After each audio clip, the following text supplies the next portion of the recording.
welcome to Procurement Pivots, the podcast for procurement professionals wanting to navigate change successfully and create career success on your own terms. I'm Donna Bowden, procurement career coach and founder of Narrate Your Career. And I'm Laura Sellers, executive coach for procurement and founder of Coaching for Procurement. And between us, we bring almost 25 years of supporting and working with procurement professionals. And it's fair to say we've navigated many of our own career pivots along the way. And now we're here to help you do the same. Each episode will share practical strategies, honest conversations, and expert insights to help you confidently tackle the changes and challenges in your procurement career. Let's get started. Hi, everyone, and welcome to this week's episode of the Procurement Pivots podcast, where we are taking a bit of a pivot of our own. And we have decided that we are going to do a bit of a focus on each other for the next two episodes. So we're going to interview each other on this podcast, which we're both a bit nervous about, aren't we, Donna? Yeah, we are. I don't know why, but I guess look, it's this is us stepping out of our comfort zone a little bit, isn't it? And it's a slightly different style, but I think it is important because actually we've had quite a few people comment and ask, okay, what is it that you do versus what Laura does, etc. So we thought actually it was going to be quite helpful for you to understand a bit more behind the scenes of what we both do individually, because obviously you're seeing us or hearing us together on the podcast. But we just thought it'd be useful just for you to kind of understand a little bit more, and it's two very different areas of coaching that can support procurement. So Yeah, exactly. And I think, like you say, you and I both know how what we do differs. And also we do refer people to each other when we know the other person is a great fit. So we're not in yeah, competition with each other, no, are we? Even though we both focus on supporting the same people, yeah, we do it at different stages of their journey. So, and also we talk all the time about procurement is an evolving profession. And even since we've been doing this podcast over the last 5, 6 months, is that our own businesses have evolved and yeah, continue to evolve as we've continued to support procurement professionals. So we thought it would be a really good idea to share part of that evolution that we've experienced as well, because we think we're doing that alongside the profession itself, because we're supporting what procurement professionals need. yeah, absolutely. Okay, so I'm a Yeah. little bit nervous about the questions that might come. That's all good. I'll be gentle, don't worry. So yeah, we are going to Okay. start with Donna this time. I promise, because otherwise you'll get revenge on the next one, won't you? So I do need to be gentle. Actually, that's So, quite good. We've done it in a good order. I didn't think of that actually. So yes, be kind. and I wish we had. Okay, so I guess a great place to start, Donna, is just tell me a bit about yourself and how you've ended up doing what you do. Yeah, so I mean, I think probably a lot of people know me by now, but for anyone that is listening for the first time, so I'm Donna Bowden. I am a procurement career coach, and typically I support senior procurement professionals to sort of build confidence, clarity, momentum in their career. I haven't always been a career coach, so actually I spent this last few months actually was my 25-year anniversary of supporting people in their careers. So I was a recruitment leader for 20 something years, kind of, a good decade, longer than a decade, supporting senior procurement professionals. But prior to that, I'd kind of worked as a recruitment leader across a few other professions.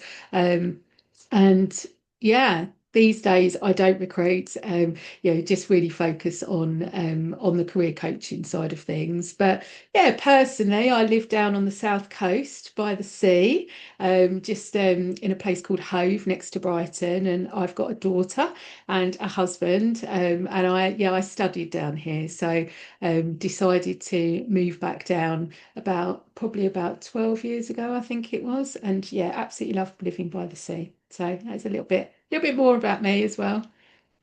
I love that. I need to come and visit you because as business partners, we probably couldn't live much further apart, could we, in the UK? But I love that story that you say that you share about how you've transitioned yet still supporting the same people from recruitment now into career coaching. Mm. So tell me a bit more about Narrate Your Career, which is the name of your business. Yeah, so I have to say, and I don't know kind of how long it took you to name your business, but I kind of sat with it. Like once I decided to kind of set up the career coaching business, actually it did take me quite a while to come up with the name. Lots of coaches they use their own name, don't they, in their coach like in their kind of company name. But I don't know why I just didn't really want to use my own name. And randomly the name came to me at about 2 o'clock in the morning like whilst I was lying in bed. But I think for me, um, the name actually does mean a lot to me. So, oh, my internet connection is stable, so let me know if you can't hear me. It's just popped up.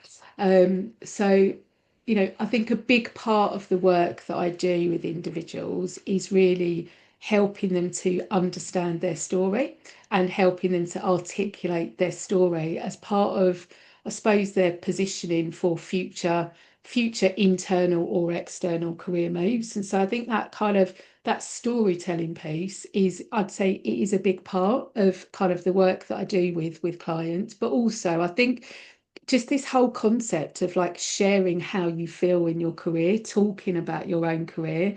Um, I know, so many of the clients I've supported, they have shared that often the conversations they're having with me, it's the first time they're really opening up about how they actually feel. And so I think the name means a few different things to me, but it's also really about giving people a safe, confidential space to be able to be really honest and really open and just focus on themselves for a change and just be able to talk about their career, some of it past, a lot of it future looking, but really to kind of just build that intentionality to work out, what is it they most want from their career and then how can they get there. But I think just having that safe, confidential space to be able to talk openly and honestly about their own career. Like a lot of people don't have that. They don't have that. Mm, They don't have the people that or they've got people maybe that are willing to listen, but often they don't understand even what procurement is, or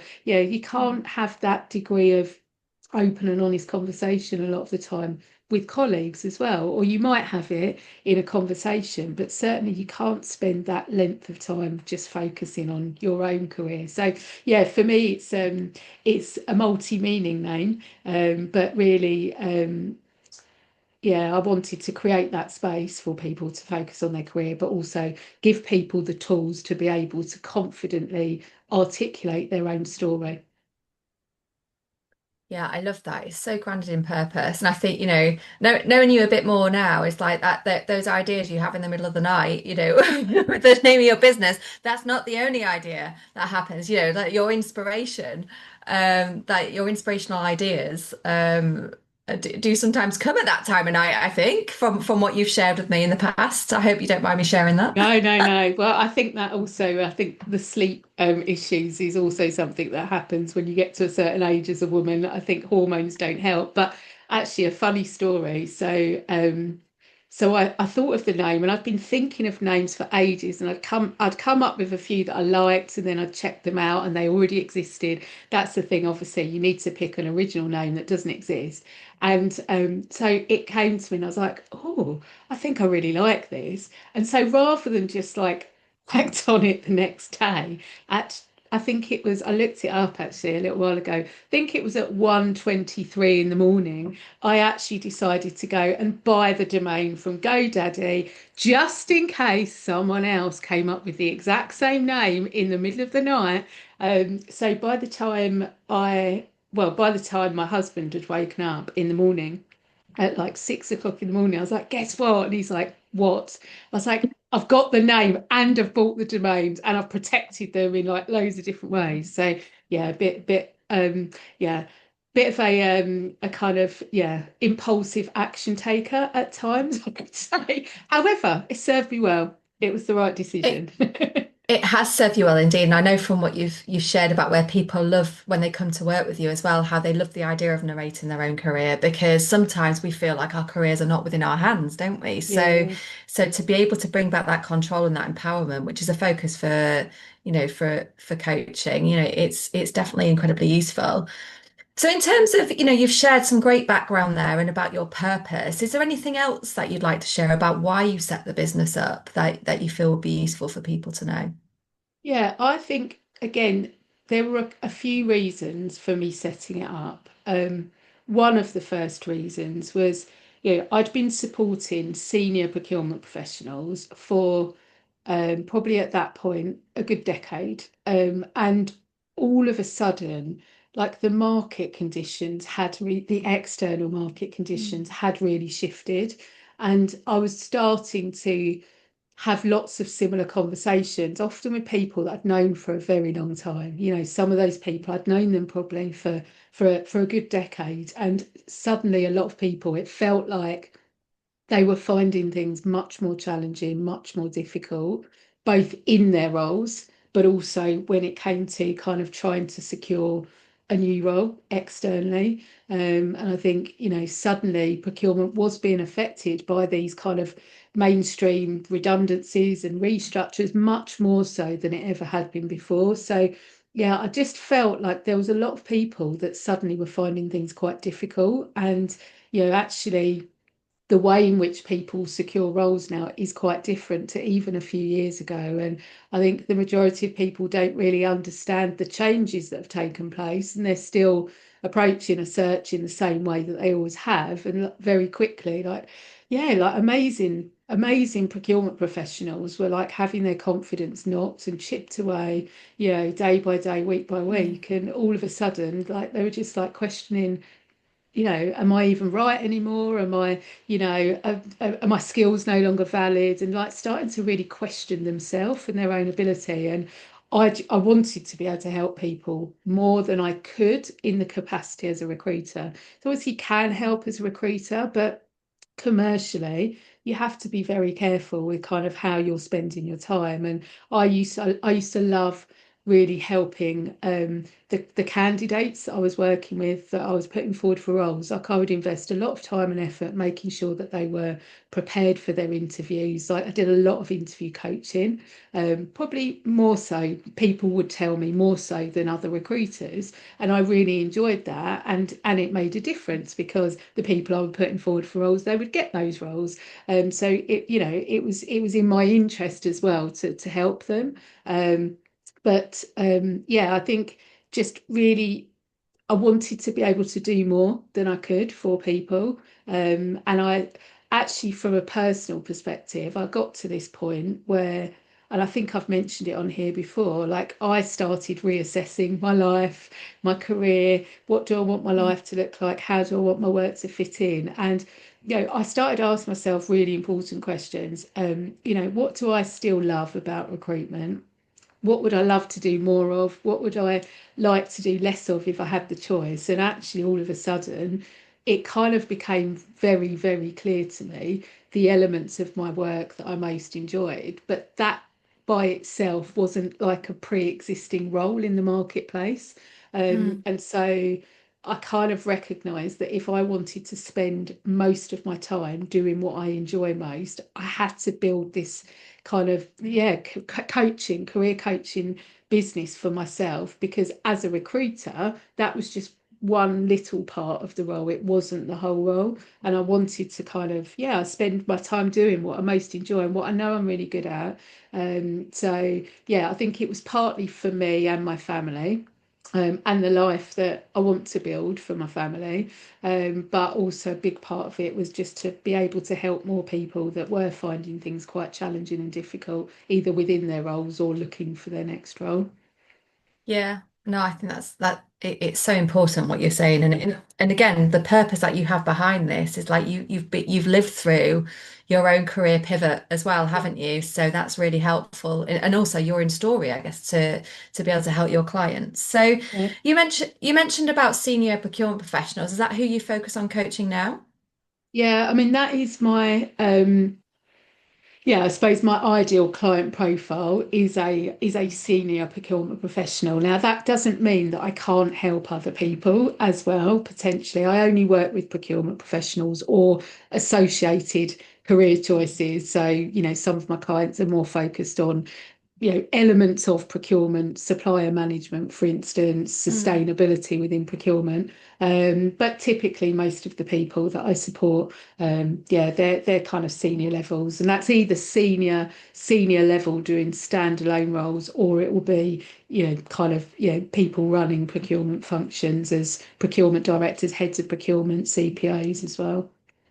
Brilliant. Okay, so what would you say then? And you have touched on partly some of this around the challenges that your procurement clients are facing because you were experiencing this in the recruitment world about how they were getting disillusioned and getting their confidence Yeah. chipped away. So what other challenges would you say that they're facing when they come to work with you? I would say probably one of the biggest challenges for a lot of the clients I've supported is, everyone I've supported has done really well historically in their career, but a lot of them have reached a point where they know they want and need change, but often they don't know what that looks like. And so there's often quite a lack of clarity, I would say, about what's next. And actually, when you're not clear about what's next, that's a really difficult place to find yourself when you're stuck or at this crossroad, because until you get that clarity, it's very difficult to be able to move forward. And that can Mm. be very overwhelming. And you're sat with all these questions and thoughts in your head, but actually, that kind of overwhelm and like just lack of understanding of what is most important to you, it can stop you taking action, and it's the action that moves you forward. So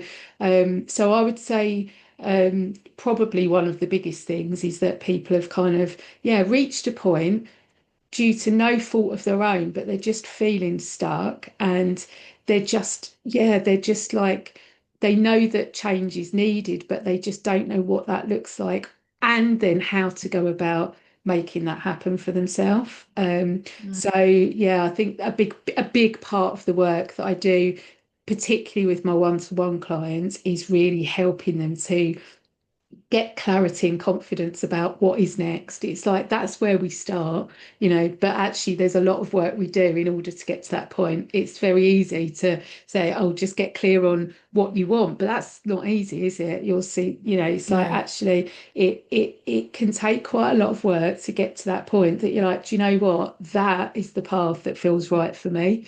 Mhm. So yeah, that is a big part. And I love doing that work. I really, yeah, I really enjoy that work, and I love to see like where clients take things as well, because sometimes, what we end up discovering together, what they end up discovering is quite different to what they'd anticipated. And like Yeah. some of them, like I love that moment when suddenly they're realizing that there are so many more options that feel more aligned than what they'd initially anticipated. Mm. So yeah, I mean, I know we've spoken about this before, but it feels a privilege to be part of that journey with people Mm. and to kind of help them to get to that point. Yeah. Yeah, absolutely. And I think that point you make about how I mean, the goal isn't always the goal, is it, when they first come, because they're not able to see that wider perspective because they're feeling stuck. So the work that you Yeah, do with them is amazing, and to be able to witness that, like you say, is an absolute yeah, privilege. yeah, yeah. Definitely. So moving into 2026 then, I mean, if you're listening as the episode's being released, we're heading into that into this new year. So what advice would you give procurement professionals based on the work that you do? I would say, I am a believer that anything is possible for us as individuals, but you need to create the space to kind of be intentional almost. So I think it's like, it's giving yourself the time and the space to actually think about the things that are most important to you. And actually think about what it is you most want. Again, we've Mhm. definitely spoken about this. Not what do you think you should do next, but it's actually kind of really kind of working out what is it that you most want, because actually, I say anything's possible. Some things probably aren't possible, but there is a pathway to most, most kind of, I suppose, desired paths, it might not be immediate. You're not going to be able to step from point A sometimes to, point B in one go. It's kind of it's a gradual process. It might be that you have to, make a few moves in order to get to that eventual place. But Mm. I think it's just like giving yourself that space to be intentional. And then I think the other thing I would say is, and this is a common theme, and particularly I see this in procurement, a lot of procurement practitioners, professionals are almost like they're brought up in their career to think, look, if I'm doing a really good job, it's under the radar.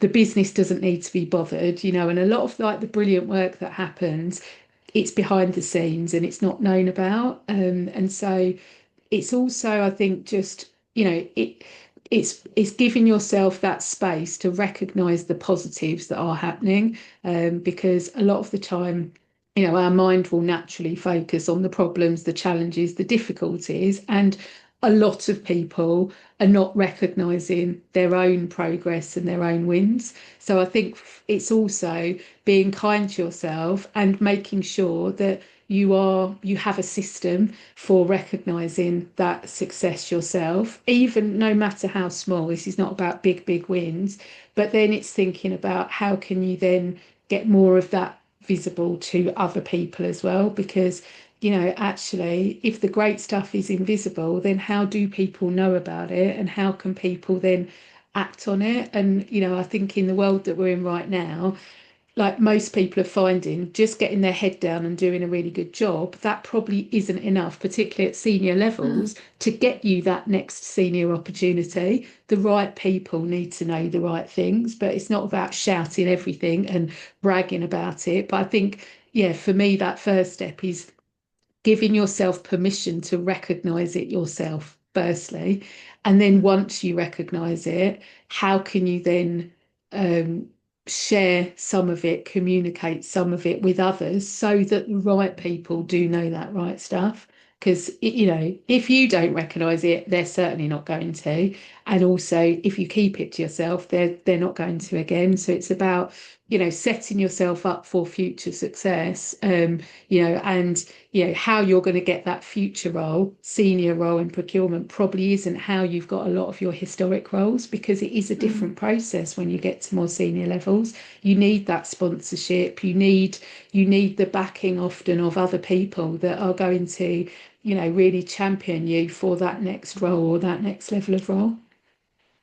Yeah, absolutely. And really, that ties in so nicely to that narrate your career piece, because this is about giving ownership back to that individual to be able to own their story, to be able to say, to stand proud in their achievements Yeah, and give themselves that recognition, because it's so important that we do. It's not arrogant to do that. It's a confidence building exercise, because we so don't give ourselves credit for the things we have achieved a lot of the yeah, time. yeah.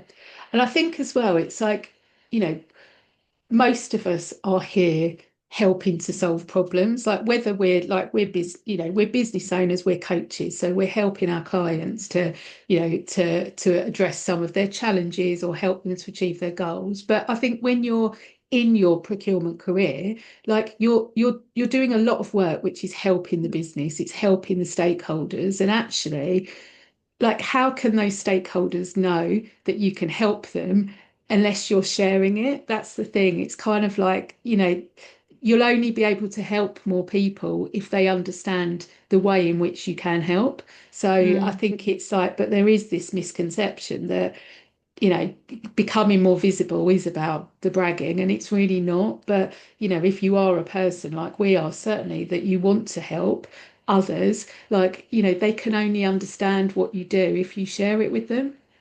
yeah. Yeah, absolutely. So, in that sense, then moving on to, you'll be pleased now, might be my final question. Like hopefully the nervousness has passed. But in terms of what that means for you and your business, you've been in business about what, 18 months now? Is that right? It is, yeah. Um, and so, you've got this compelling purpose behind your business of Narrate Your Career. So, how has your business evolved, and what's your focus for 2026 for Yeah. how you're going to support your clients? Thank you. So yeah, so initially I started purely with one-to-one procurement career coaching, and then within probably after the first 6 months, I started to then explore how can I help more people, in a group scenario.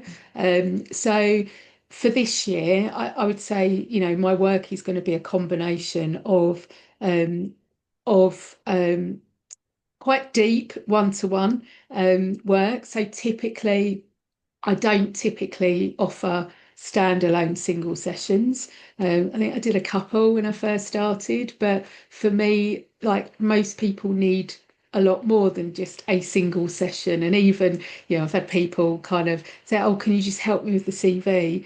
I know it's not really just about the CV because you need to understand your story, and it's the story that goes on the CV. So for one-to-one, typically most of my clients this year are most likely to be working with me on my signature program, which is a 10-session one-to-one program, and it really does help you to go from that place of maybe feeling a bit stuck at a crossroads, you're not sure what's next, or maybe you are sure what's next, but you've got no idea how to get there.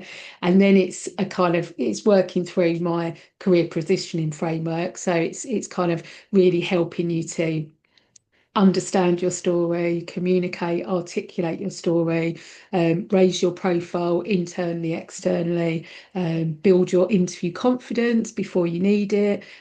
So it's quite a full program, but it's worked so incredibly well with the clients that I've supported on it, and so many of them said it's been totally transformational. For some of them, the outcomes have been huge compared to what they were anticipating. Because I think some of them come to me thinking, oh, it's a good opportunity to update my CV and my LinkedIn. But it's much deeper than that. Like people walk away really understanding who they are, what they most want, what's most important to them, and, where they're heading next and how to get there. So that's the one-to-one. Um, and yeah, and I think my group offering is going to continue to evolve this year as well. So I won't give away too much at this stage, because there's quite a few ideas. But for anyone listening live, I am about to start launching my next group program actually. So if you are considering a move this year, you don't need to be actively searching right now, but if you're a senior procurement professional, UK based as well for the group, then do get in touch because I can share details that will be coming soon of that next group program. So who knows where things will be by the end of the year. There's quite a few ideas kind of in the background, and there's a few things that I can't yet share, but that will be announced kind of, in good time over the next probably few months, I suspect. So yeah, it's going to be another exciting year, I think. Amazing. And, just to thank you for sharing your story with us. But also, it's been an absolute pleasure to work with you this year during doing this podcast. But also, we've developed a lovely friendship as well, where we support each Mm. other. And so, thank you for everything that you do. Oh, And thank you. looking forward to continuing our work together this year. And I can't wait to see about all these updates. Yeah, thank you. And I would Yeah. absolutely echo that. It's been, yeah, as you say, it's been an absolute pleasure. And it's been great to, we've learned a lot together, haven't we? Kind of going through this Yeah. process of, coming together, building the podcast. Like it's been a lot of learning, but I've really enjoyed it. And yeah, I can't wait to see what's to come for both of us together as part of Procurement Pivots as well. So Yeah.